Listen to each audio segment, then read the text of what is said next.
Hi friends, അപ്പം നമ്മൾ ഇന്നത്തെ വീഡിയോയിലൂടെ കൊണ്ടുവന്നിരിക്കുന്ന ഒരു 1999 മോഡൽ ദേവു സിലോ എന്ന് പറയുന്ന ഒരു മോഡൽ വാഹനവുമായിട്ടാണ്. ഈ ഒരു വാഹനത്തെ പറ്റി പറയുമ്പോൾ ഏർലി 90s ഒരു പ്രീമിയം ലക്ഷറി സെഡാൻ ആയിട്ടാണ് ഈ ഒരു മോഡൽ ദേവു എന്ന് പറയുന്ന ഒരു സൗത്ത് കൊറിയൻ ബ്രാൻഡ് ഇന്ത്യൻ മാർക്കറ്റിലോട്ട് ഇൻട്രൊഡ്യൂസ് ചെയ്തത്. സിലോ എന്ന് പറയുന്ന ഒരു മോഡലിനെ പറ്റി പറയുമ്പോൾ 90s ഒരു ലക്ഷറി സെഡാൻ ആയിട്ടാണ് ഈ ഒരു മോഡൽ ഇന്ത്യൻ മാർക്കറ്റിലോട്ട് ഇൻട്രൊഡ്യൂസ് ചെയ്യുന്നത്. ഇന്ത്യൻ മാർക്കറ്റിൽ ഫസ്റ്റ് പ്രൊഡക്ഷൻ ഉണ്ടായിരുന്ന ഓട്ടോമാറ്റിക് ട്രാൻസ്മിഷൻ അവൈലബിൾ ആയിട്ടുള്ള ഒരു കാർ, അതുപോലെ തന്നെ 4 door power window, fuel injection type setup എല്ലാം ഇൻട്രൊഡ്യൂസ് ചെയ്ത് അക്കാലത്ത് ഒരുമാതിരി ഏറ്റവും അഡ്വാൻസ്ഡ് ആയിട്ടുള്ള ഒരു മോഡലായിരുന്നു സിലോ. പിന്നെ 99 ഈ ഒരു മോഡൽ ഇന്ത്യൻ മാർക്കറ്റിൽ നിന്ന് ഡിസ്കണ്ടിന്യൂഡ് ആയത്. ഈ ഒരു മോഡലിലെ ഏറ്റവും വലിയൊരു എതിരാളി ആയിട്ട് മാർക്കറ്റിൽ നിന്ന മോഡൽ എന്ന് പറഞ്ഞാൽ ഒന്ന് മാരുതിയുടെ 1000, അതുപോലെ തന്നെ മാരുതിയുടെ എസ്റ്റീമുമായിട്ടായിരുന്നു ഈ ഒരു വാഹനം കോമ്പീറ്റ് ചെയ്തുകൊണ്ടിരുന്നത്. ഈ ഒരു മോഡലിലെ ഡിസൈനിങ്ങിനെ പറ്റി പറയുമ്പോൾ വളരെ ഷാർപ്പായിട്ടുള്ള ഒരു രീതിയിൽ തന്നെയാണ് ഈ ഒരു വാഹനത്തിന്റെ ഫ്രണ്ടിൽ നിന്നുള്ള ആ ഒരു ലുക്ക് വന്നിരിക്കുന്നത്. ഗ്രില്ലിന്റെ ഭാഗത്തോട്ടായാലും എല്ലാം നല്ല ഒരു ഡിസൈൻ ആയിട്ട് തന്നെ നമുക്ക് ഫീൽ ചെയ്യുന്നു. അതുപോലെ തന്നെ ഇന്റഗ്രേറ്റഡ് ആയിട്ടുള്ള ഒരു ഫോഗ് ലാമ്പ് യൂണിറ്റ് എല്ലാം ഫ്രണ്ട് ബമ്പറിൽ തന്നെ വന്നിരിക്കുന്നു എന്ന് പറയാം. വളരെ എയറോ ഡൈനാമിക് ആയിട്ടാണ് ഈ ഒരു വാഹനത്തിന്റെ ആ ഒരു ബോണറ്റിന്റെ എല്ലാം ഒരു ഡിസൈനിങ് വന്നിരിക്കുന്നത്. ഈ ഒരു മോഡലിലെ എഞ്ചിനെ പറ്റി പറയുമ്പോൾ ഈ ഒരു വാഹനത്തിന് ഒരു 1500 cc 5 സ്പീഡ് മാനുവൽ, അതുപോലെ തന്നെ 3 സ്പീഡ് ഓട്ടോമാറ്റിക് ട്രാൻസ്മിഷനും സിംഗിൾ ക്യാമോട് കൂടി വന്നിരിക്കുന്ന ഒരു പെട്രോൾ, അതുപോലെ തന്നെ LPG ഓപ്ഷൻ ഉള്ള ഒരു എഞ്ചിനായിരുന്നു ഈ ഒരു വാഹനത്തിന് കമ്പനി ഫിറ്റഡ് ആയിട്ട് വന്നത്. ഇനി ഈ മോഡലിലെ ഇന്റീരിയർ ഒക്കെ നമുക്ക് നോക്കാം.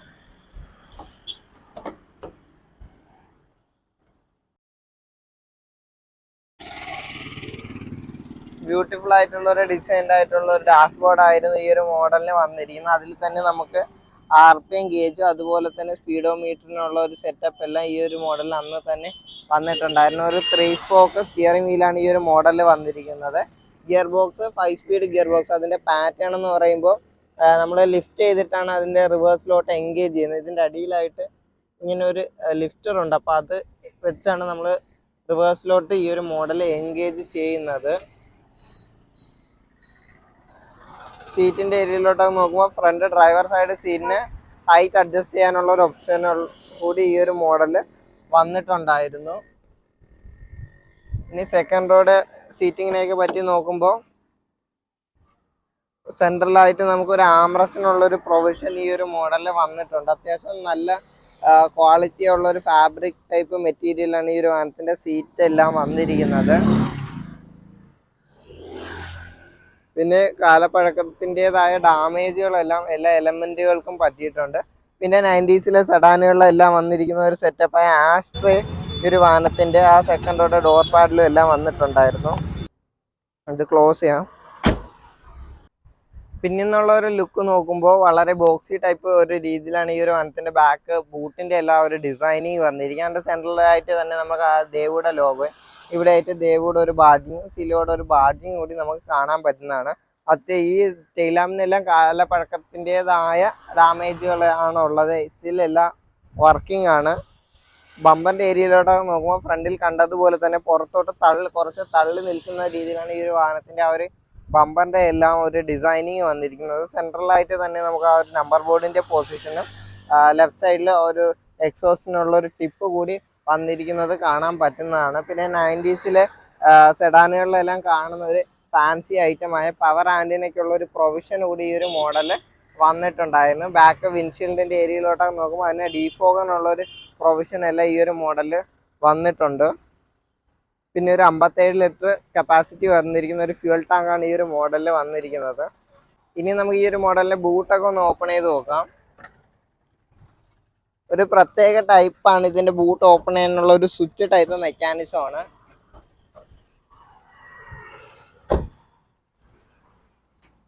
അത്യാവശ്യം വളരെ നല്ലൊരു സ്പേസ് ഈ ഒരു മോഡലിന്റെ ബൂട്ടിൽ വന്നിട്ടുണ്ട്. പിന്നെ ഈ ഒരു വാഹനത്തിന് കമ്പനി ഫിറ്റഡ് ആയിട്ട് LPG എൻഡോസ് ചെയ്ത് വന്ന ഒരു വാഹനമാണ്. അപ്പോൾ ആ ഒരു LPGയുടെ ടാങ്കും റീഫിൽ ചെയ്യാനുള്ള ഒരു പ്രൊവിഷനും ഒക്കെയാണ് നിങ്ങളിപ്പോൾ കണ്ടുകൊണ്ടിരിക്കുന്നത്.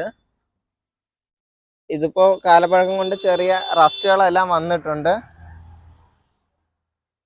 അത്യാവശ്യം നല്ല ഡീപ്പായിട്ടുള്ള ഒരു ബൂട്ടാണെന്ന് തന്നെ പറയാം. ഇപ്പൊ ഈ ടാങ്ക് ഇരിക്കുന്നതുകൊണ്ട് നിങ്ങൾക്ക് ചെറിയൊരു സ്ഥലക്കുറവ് പോലെ തോന്നുന്നുണ്ട്. പക്ഷെ ആ ടാങ്ക് കൂടെ റിമൂവ് ചെയ്താൽ നല്ലൊരു സ്പേസ് ഈ ഒരു വാഹനത്തിന്റെ ബൂട്ടിൽ വന്നിട്ടുണ്ട്. പിന്നെ അകത്ത് അന്നൊന്നും വണ്ടികളൊന്നും കാണാത്ത ഒരു സെറ്റപ്പ് ഈ ഒരു വാഹനത്തിന് ബൂട്ടിന്റെ അകത്ത് ലൈറ്റിനുള്ള ഒരു സെറ്റപ്പ് കൂടി വന്നിട്ടുണ്ട്. ഇനി നമുക്ക് ബൂട്ട് ക്ലോസ് ചെയ്യാം. അപ്പോൾ നമുക്കിനി ഒരു വാഹനത്തിന്റെ ഓണറിനെ ഒന്ന് പരിചയപ്പെടാം. സാർ ഈ ഒരു വാഹനം 99 പുതിയതായിട്ട് വാങ്ങിയതാണ്. Sir hi. ഓക്കെ, എങ്ങനെയുണ്ട് സാർ ഈ ഒരു വാഹനം ഇത്ര കൊല്ലമായിട്ട് ഉപയോഗിച്ചിട്ട് എനിക്ക് യാതൊരുവിധ ബുദ്ധിമുട്ടും വന്നിട്ടില്ല. യാത്രയൊക്കെ വളരെ കംഫർട്ടബിൾ ആയിരുന്നു. യാതൊരു ആക്സിഡന്റും ഉണ്ടായിട്ടില്ല. ദൂരയാത്രയ്ക്ക് എല്ലാം ഒരു ഹെൽപ്ഫുൾ ആയിരുന്നു. പിന്നെ രണ്ട്, ഇതിൻ്റെ അനുസരിച്ച് ടയറും ബ്രേക്കും മാത്രമേ മാറ്റിയിട്ടുള്ളൂ. എഞ്ചിൻ്റെ ഒരു പണിയും വന്നിട്ടില്ല. ഗിയർ ബോക്സിൻ്റെ പണി വന്നിട്ടില്ല. സാധാരണ രീതിയിൽ ഇപ്പോഴും കിട്ടുന്ന വണ്ടിയുടെ എല്ലാ അഡ്വാൻറ്റേജും അന്നത്തെ കാലത്ത് ഈ വണ്ടിയിലുണ്ടായിരുന്നു. കാരണം വെച്ചാൽ പവർ സ്റ്റിയറിംഗ്, പവർ വിൻഡോ, പിന്നെ AC, എല്ലാ രീതിയിലും ഇപ്പോൾ ഇറങ്ങുന്ന ലേറ്റസ്റ്റ് ആയിട്ടുള്ള വണ്ടികളുണ്ടായിരുന്ന എല്ലാ സൗകര്യങ്ങളും ഇതിനകത്തുണ്ടായിരുന്നു. പക്ഷേ ഇതിലെ ഒരു ബുദ്ധിമുട്ടെന്ന് പറയുന്നത് മൈലേജ് കുറവായിരുന്നു. ആ ഒരു ബുദ്ധിമുട്ട് മാത്രം ഉണ്ടായിരുന്നു. പക്ഷേ യാത്ര സുരക്ഷിതമാണ്, നല്ല കംഫർട്ടാണ്. ഞാൻ മിക്കവാറും ലോങ് ട്രിപ്പ് പോയിക്കൊണ്ടേയിരിക്കും.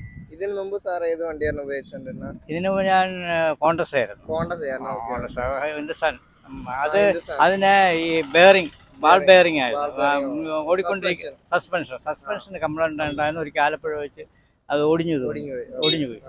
അതിനുശേഷമാണ് ഇതെടുത്തത്. ഇപ്പോൾ സാറിന് ഏത് വണ്ടിയാണ്? എൻ്റെ ഫോർഡ് ടാറ്റിയാനും സ്പോർട്സ് എക്കോസ് അത് 1 വർഷം ആയതേ ഉള്ളൂ. അത് നല്ല കംഫർട്ടാണ്. അതും ഇതിനേക്കാൾ കുറച്ചുകൂടെ സുരക്ഷിതം എന്ന് വേണം പറയാൻ. കാരണം എന്താണെന്ന് വെച്ചാലേ അന്നത്തെ കാലത്ത് ഇത് സുരക്ഷിതമായിരുന്നു. ഇപ്പൊ അത് കുറച്ചുകൂടെ ഇത് അഡ്വാൻസ് ആയി. ബോഡിക്ക് അതിന്റെ ബോഡി വെയിറ്റ് ഉണ്ട്. പിന്നെ സ്റ്റിയറിംഗ് ബാലൻസ് ഒക്കെ ഇതിനേക്കാൾ കൂടുതൽ നല്ലവണ്ണം ബെറ്ററാണ്. പിന്നെ യാത്രയ്ക്ക് ഒരു എത്ര സ്പീഡിൽ പോയാലും കുറഞ്ഞു പോയാലും സുരക്ഷിതമാണ്. ഇതിനേക്കാൾ കൂടുതൽ സ്റ്റിയറിംഗ് സ്റ്റെബിലിറ്റി അതുണ്ട്. കാരണം വെച്ചാൽ ചെറിയ വഴി കൂടെ ആണെങ്കിൽ നമുക്ക് തിരിച്ചു പോകാം. ഇത് അങ്ങനെ പറ്റത്തില്ല. ഇത് പാർക്കിംഗ് ഒക്കെ വലിയ പ്രോബ്ലം. ആ ഒരു രീതിയിൽ അത് നല്ലതാണ്. പിന്നെ ഇതേപോലെ ആ വണ്ടിക്ക് ബോഡി വെയിറ്റ് ഉണ്ട്. യാത്രയ്ക്കും സുരക്ഷിതമാണ്. ശരി. അപ്പോൾ നമുക്കിടെ ഈ ഒരു ഷോർട്ട് വീഡിയോ നിങ്ങൾക്ക് ഇഷ്ടപ്പെട്ടെന്ന് വിചാരിക്കുന്നു. ഇഷ്ടപ്പെട്ട ലൈക്ക് ചെയ്യുക. പിന്നെ നിങ്ങൾ ഈ ഒരു ദേവു സിലോ ഉപയോഗിച്ചിട്ടുണ്ടെങ്കിൽ കൂടി ഒന്ന് കമന്റ് ചെയ്യുക. ഈ ഒരു വാഹനം പണ്ട് നിങ്ങളുടെ അറിവിൽ ആർക്കെങ്കിലും ഉണ്ടെങ്കിൽ അവർക്കൊന്ന് അയച്ചു കൊടുക്കുക. അപ്പൊ എന്തെങ്കിലുമൊക്കെ മെമ്മറി ഒക്കെ അവർക്കെല്ലാം ഈ വണ്ടിയെ സംബന്ധിച്ചിടത്തോളം ഒന്നും കുറ്റം പറയാനില്ല. കാരണം വെച്ചാൽ ഇങ്ങനെ സുരക്ഷിതമായിട്ടുള്ളൊരു വണ്ടി അക്കാലത്ത് ഇറങ്ങിയിട്ടില്ല. പിന്നെ അന്നത്തെ അംബാസഡറും ഫിയറ്റും മാത്രമേ ഉണ്ടായിരുന്നുള്ളൂ. പിന്നെ വെളിയിൽ നിന്ന് വരുന്ന ടയോട്ടയൊക്കെ ഉണ്ടായിരുന്നു. പക്ഷേ ഇത്രയും ബോഡി വെയിറ്റും കംഫർട്ടബിൾ ആയിട്ടുള്ള രീതിയിൽ യാത്ര ചെയ്യാനും പറ്റിയൊരു വണ്ടി ഈ ദേവിൻ്റെ സീലോ അല്ല വേറൊരു വണ്ടിയില്ല. ഇപ്പം ഒരുപാട് വണ്ടികളുണ്ട്. അപ്പം അതിനെ അപേക്ഷിച്ച് നോക്കുമ്പോഴത്തേക്ക് അത് ഇപ്പോഴിറങ്ങിയതാണ്. ഇതൊക്കെ അന്നത്തെ കാലത്ത് 20 വർഷത്തിന് മുമ്പുള്ളതാണ്. 25 വർഷത്തിന് മുമ്പുള്ളതാണ്. അപ്പം അതും ഇതുമായിട്ട് താരതമ്യം ചെയ്യുമ്പോഴത്തേക്ക് ഇത് അന്നത്തെ കാലത്ത് ഏറ്റവും നമ്പർ 1 വണ്ടിയാണ്. അതിനെ തോൽപ്പിക്കാവുന്നില്ല. സ്റ്റാൻഡേർഡ് 2000 ഉണ്ടായിരുന്നു. പക്ഷെ അത് ഒരുപാട് കാലം നിന്നില്ല. ആ സമയത്താണ് ഈ വണ്ടി പറയുന്നത്. ഓർമ്മ കാണുമല്ലോ, ആ വലിയ വണ്ടി. അപ്പൊ അതൊക്കെ വന്നങ്ങ് പോയി. പക്ഷെ ഇത് ഇപ്പോഴും നിലനിൽക്കുന്നുണ്ട്, ഇപ്പോഴും ഓടുന്നുണ്ട്. അതൊരു കംഫർട്ടബിൾ അല്ലേ? ശരി, എന്തായാലും വലിയ ഉപകാരം.